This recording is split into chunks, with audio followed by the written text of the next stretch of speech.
As content creators, we are starting to see a shift, especially on TikTok, for longer form storytelling content broken up into sections, but a long version of this.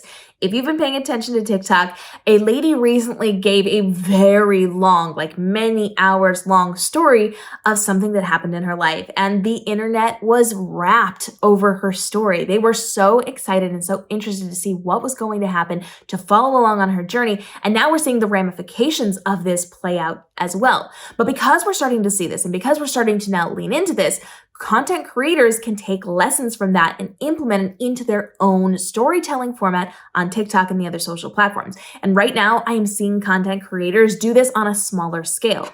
So I want you to start thinking of a story you can tell related to your business or your brand, something that people can connect on.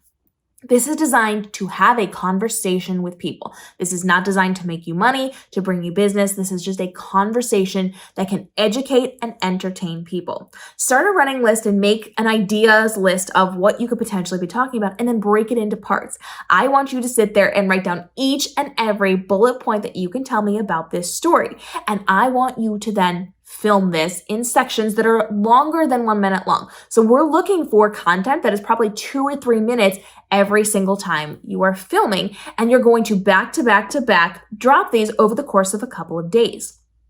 So, for example, I have seen authors starting to jump on and tell their publishing journey, talking about how they wrote their book and then went to find an agent and had to go through multiple agents, all the way to the point of getting that book contract and putting that book out in the world. It is a multi-part series, and as long as you tell it in sections of about 3 to 5 minutes and you do 10 plus sections, you're going to get people following along. You could do this in business as well. It could be the conversation of how one client tried to get you canceled, but you had all the proof on your side and you were able to circumnavigate that and really handle this to then thrive in your business. You can talk about how you had a business partner that you worked with and how that devolved so that it wasn't such a great opportunity. You can also use this to build things up. You had the cool opportunity to be on a TV show or to be noticed by a big magazine. Talk about that journey.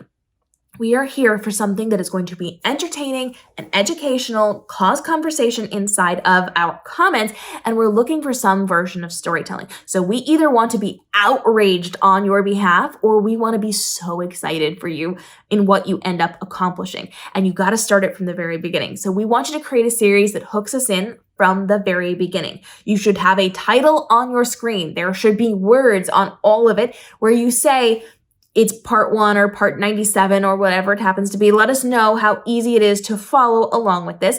And you want to make sure you do a little bit of a recap at the beginning of each section. So you can jump in and say, this is the story of how I did this thing or how I went through this thing. When you get to the next version or the next episode, you're going to say, we just left off where I did this. Now this thing happens. So you are kind of going through the beginning where you're telling us what's going to happen.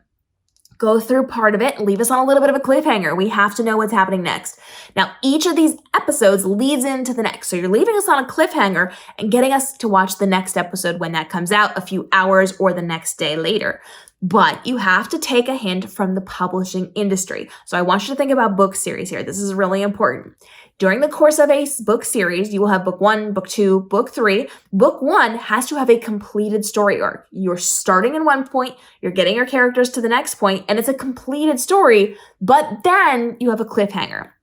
So you can't bring us up to something and just not give us a resolution. If you're not giving resolutions to that section of the story, people are not going to continue to watch because it's just not great. It's not a good situation. It doesn't feel good. It doesn't feel fulfilling to watch. So as you do the storytelling capacity, you need to start the story, tell me part of the arc with a resolution, and then start the next story. So let's just say I was going to do an episode on how I got myself featured on a bestsellers list. I would start the conversation by saying, hey, this is how I got myself featured on a best-selling authors list.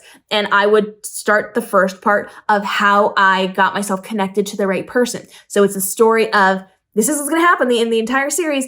Now, here's this part of it. Here's how I met the person that would get me into this next section. And I tell this great little story in 3 to 5 minutes. And then I say, now that I've met this person, we move on to the first challenge. We move on to the first roadblock in this. And that's where I ended. So I've had a completed story arc. I told you start to finish that section. There was a rise and a fall in the story I was telling, and it had a conclusion, but then I started the next part. So I gave you a completed story. You could technically walk away with that and be fine. You have the beginning and the end of that. But then I give you the cliffhanger where you can choose to go on to the next step. So when you're creating these, when you're crafting these, make sure you have a completed resolution to the mini story you're telling within the larger story, and then give us the hook for the next story so that we're excited to come back for the next piece of this. But do not string it out so we're only getting one resolution to the entire story. There's a big arc in your story and the little arcs in each individual video. It's really important to make sure you're giving us some sort of resolution or conclusion to the mini story you're telling within the whole of the larger story. Now, you can expand this for as much as you need. You can start with a 10-episode conversation and build up from there, or you can just do something that's really long, but you have to keep in mind if you start it, you have to finish it. So make sure you're telling a manageable story. If you're going to be telling us a really long story and 10, 12, 20 episodes in, you're finding people aren't watching it, you still have to finish it. So, test the waters first. Test to make sure it's a story people really want to hear before you get too deeply into it. If you have questions, let's go ahead and drop it down below. Again, I'm a multi-time best-selling author, so I am very well versed in storytelling, but I am also a social media marketing educator and speaker. So I'm very well versed in how this is going to work to build up your TikTok or your other social platforms. So drop the questions down below. I'm going to keep giving you tips and tricks on how to navigate this specific type of storytelling because it's taking off right now and we're seeing more and more people lean into it. But do not make the mistake of thinking this is the end all be all of your social awareness. You have to make sure you're creating other types of content as well, because this is only going to pop off for so long until it shifts and changes again. So leverage this opportunity now. Know it's going to have big implications on the future of social media and storytelling, but don't think that this is the only way that the future is going to be. We've got a lot going on. There's a lot of things that we can be doing, and you need to stay on top of it. So hit that subscribe and notification bell. I am here to bring you breaking news on all the social platforms and what's working on those social platforms right now, in addition